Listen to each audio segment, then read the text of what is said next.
नमस्कार। आइए आज हम ग्रीष्म ऋतु चर्या पे बात करेंगे। गर्मी गर्मी के विषय में, क्योंकि गर्मी आ रही है और इससे पहले कुछ चीज़ों को हमको समझना पड़ेगा। पहली चीज़ ये है कि जरा कल्पना कीजिए हम कब स्वस्थ थे, क्योंकि ये एक ऐसा दौर चल रहा है जिसको ग्लोबल वार्मिंग की बातें हो रही हैं। कहा जा रहा है कि हमारा पर्यावरण जो है बदल रहा है, इसमें बदलाव आ रहे हैं। इसके आयुर्वेद ने इसके विषय में बड़ी अच्छी सी कल्पनाएं की और बड़े अच्छे उपाय बताए हैं जो कि हमारे हाथ में है। लेकिन सबसे पहले ये समझते हैं कि हम स्वस्थ कब थे, हमारा स्वास्थ्य कब अच्छा था।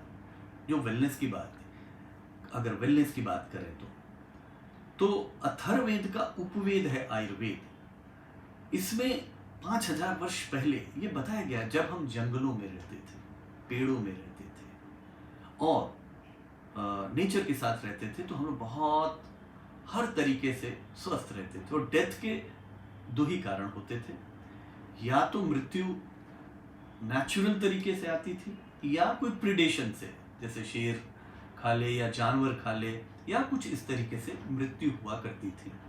लेकिन जो उस समय जो हमारी क्वालिटी ऑफ लाइफ थी वो बहुत अच्छी थी।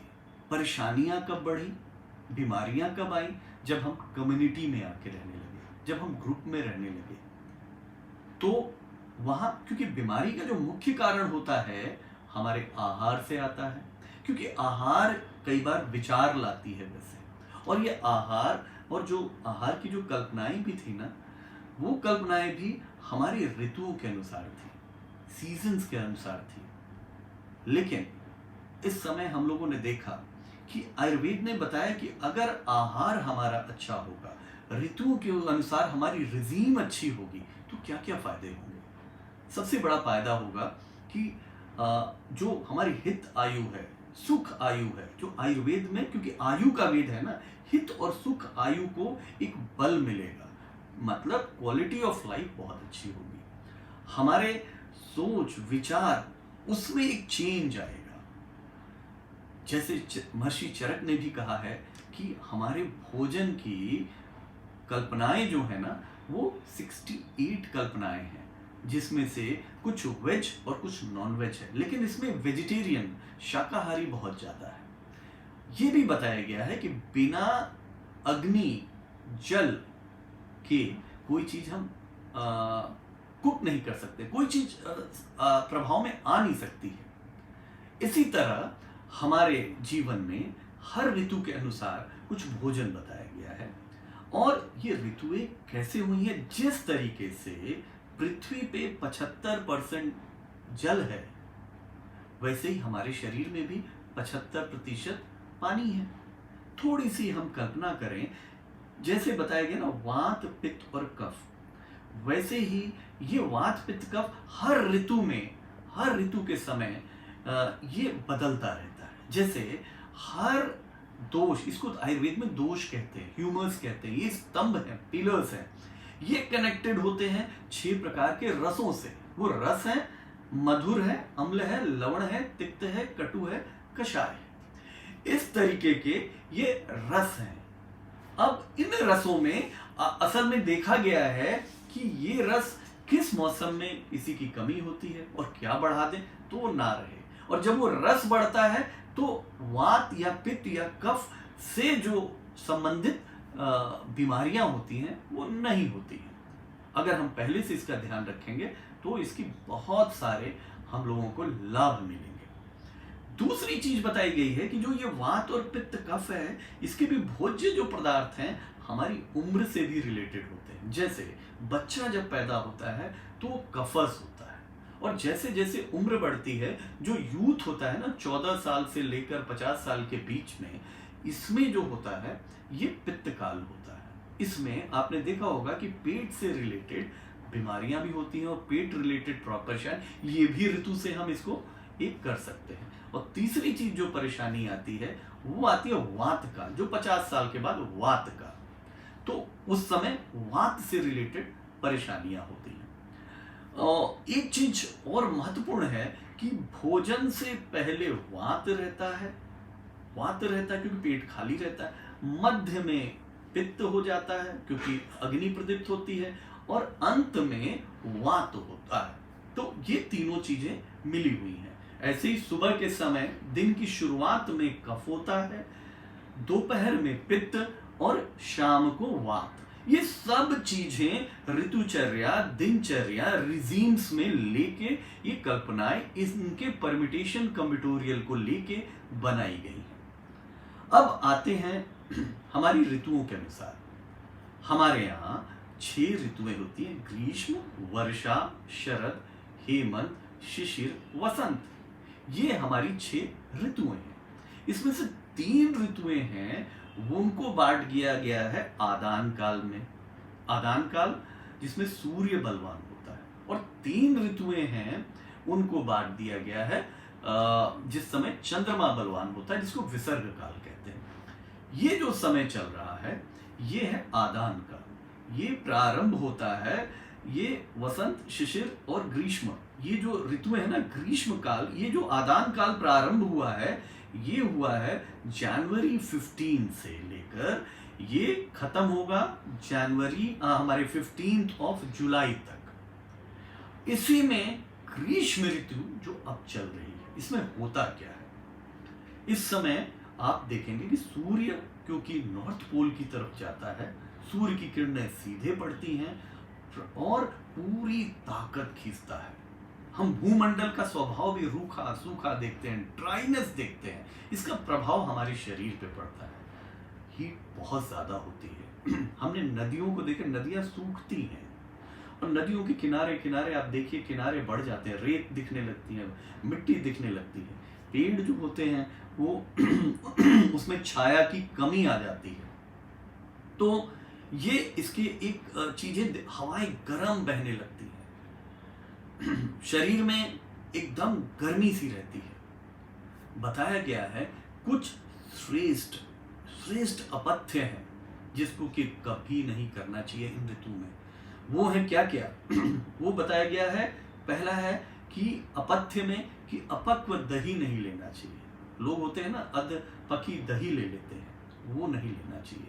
यहाँ बताया गया जैसे लोग गांव में अभी भी देखा गया भेड़ के दूध या घृत का सेवन, वो बिल्कुल अपथ्य है, नहीं लेना चाहिए। तीसरी चीज इसमें, ऐसे कई अपथ्य हैं, ऐसे ही कई अपथ्य की कल्पनाएं की गई हैं जिसमें कि इन चीजों को वर्जित किया गया है। और ये भी कहा गया कि अगर एक भोजन ना पचे तो दूसरा भोजन ना हो, वो अभी मैं आगे आपको बताऊंगा। और श्रेष्ठ पथ्य जो हैं 155 बताए गए, जिसमें कि जल पीने से लेकर स्नान करने तक, आमलकी के सेवन तक, सूंठ का, काली मिर्च का, पिपली का, इनका सेवन, हरिद्रा का, लहसुन का, ये बताया गया श्रेष्ठ पथ्य में है जिनको सेवन करना चाहिए, जो 155 है। अब आते हैं ग्रीष्म ऋतु काल पे। तो इसमें हमने देखा कि वात और पित्त भी प्रकोपित होता है। तो इसमें जो सेवन करना चाहिए, जो रसों में अभिवृत्ति होती है, कटु रस बढ़ जाता है बहुत सारा, और वात इकट्ठा होने लगता है। तो इसका सिंपल चीज है, हमारे यहाँ कहा गया ना, सामान्यम वृद्धि कारणम हाशेतु विशेष। अगर सामान्य से सामान्य की वृद्धि होती है और अगर हम उसका उल्टा दें तो उस घटता है। तो इस समय पहले चीज की हमको करना क्या चाहिए? देखिए, सबसे पहले कोशिश करें कि हम भोजन में तभी करें जिस तरीके से जब भूख लगे। शाम का भोजन लोग बहुत ज्यादा भोजन कर लेते हैं। दिन की शुरुआत हम नीम की दातुन से प्रारंभ करें। नीम की दातुन जब हम करेंगे ना, चबाएंगे, तो उसका कड़वापन जो अपना एक पूरा वॉश करेगा हमारे पूरे बॉडी को, एक लीवर को एक्टिवेट करेगा, तीखा और उसका कड़वा रस।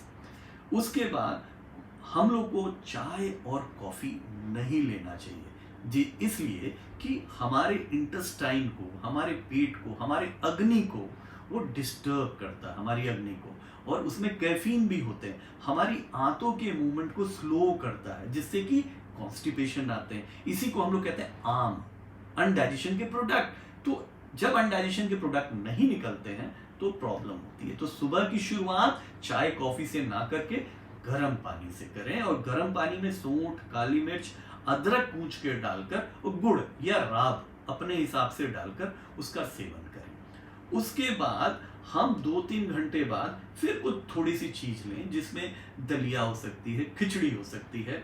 फिर 2 घंटे बाद फल लें, फिर अन्न लें, अन्न का सेवन जिसको कि हम लोग लंच कहते हैं, जिसको प्रिंसिपल मील कहते हैं। पेट को हमको हवन कुंड बनाना पड़ेगा, थोड़ी थोड़ी देर में स्वाहा करना पड़ेगा। तो ये आपको करना है। फिर हमारे घर से मैं तो ये भी कहूंगा कि हर व्यक्ति के घर में इस समय तक्र होना चाहिए, मट्ठे का सेवन करना चाहिए।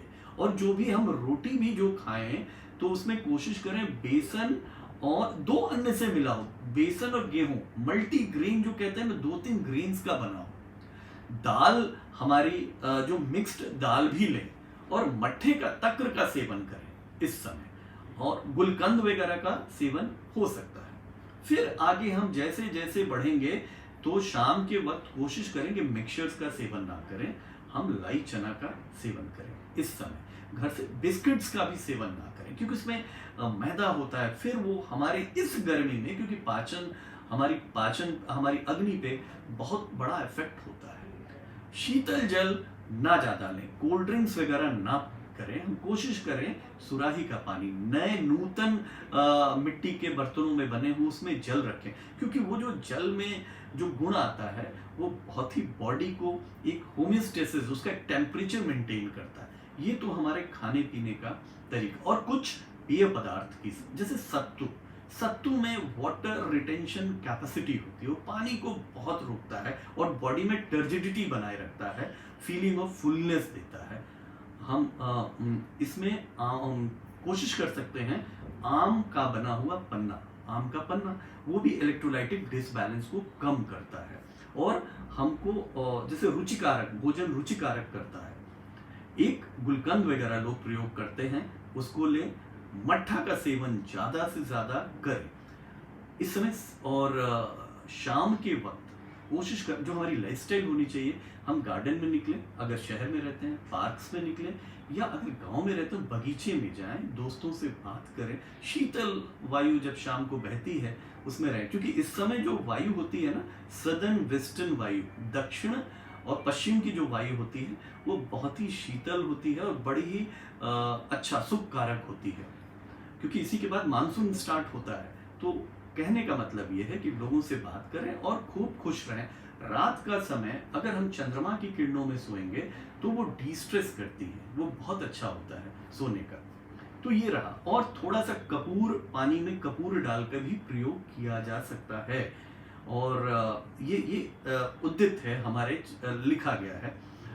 शरीर पे अगरू, चंदन, इन सब का लेप लगा के भी हम लोग रह सकते हैं। कपड़े हमारे होने चाहिए बड़े लाइट होने चाहिए, सूती के बने हों, लाइट कलर्स के हों। मुख्यतः अगर सफेद रहेंगे तो बहुत ही अच्छा रहेगा। और एक चीज ध्यान रखिए, जो हम कर्टन्स लगाते हैं घर में, पर्दे लगते हैं, हवादार कमरे होने चाहिए। और रात को सोते समय एक बात का ध्यान रखिए कि कमरों में जो हमारा शयन कक्ष है उसमें हम जैसे आजकल कुछ प्लांट्स लोग रखते हैं, वो ना रखें। ये उससे क्या होता है कि जो गैसेस का जो आदान प्रदान होता है वो हिंडर होता है। हवादार कमरे होने चाहिए। इन चीजों को हम लोगों को ध्यान रखना है कि ये अगर हम करेंगे, ये हमारी ग्रीष्म ऋतु चर्या है। कहने का मतलब ये है कि इस समय हमारा जो पाचन शक्ति है थोड़ी सी वीक होती है। खट्टी चीजें और बहुत तली भुनी चीजें, जिसको कि हम लोग कहते हैं कटु, अम्ल, इस तरह की चीजें ना लें।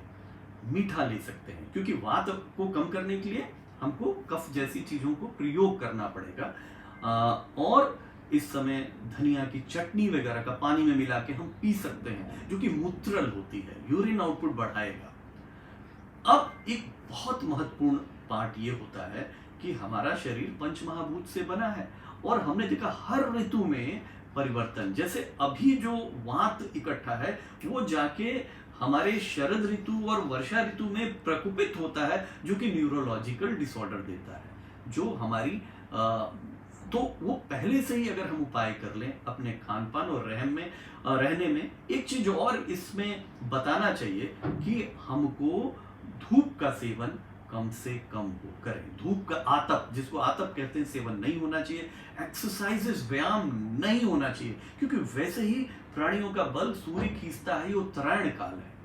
तो अगर हम इन ग्रीष्म रिजीम्स को, ये ग्रीष्म ऋतु चर्या को अपने जीवन में उतारेंगे तो हम मेंटली, फिजिकली, स्पिरिचुअली ठीक रहेंगे और हमारा एनवायरनमेंट एकदम ठीक रहेगा। अंत में मैं कहना चाहता हूँ, सर्वे भवन्तु सुखिनः, सर्वे सन्तु निरामया, सर्वे भद्राणि पश्यन्तु, मा कदाचित् दुःखात् भवेत्।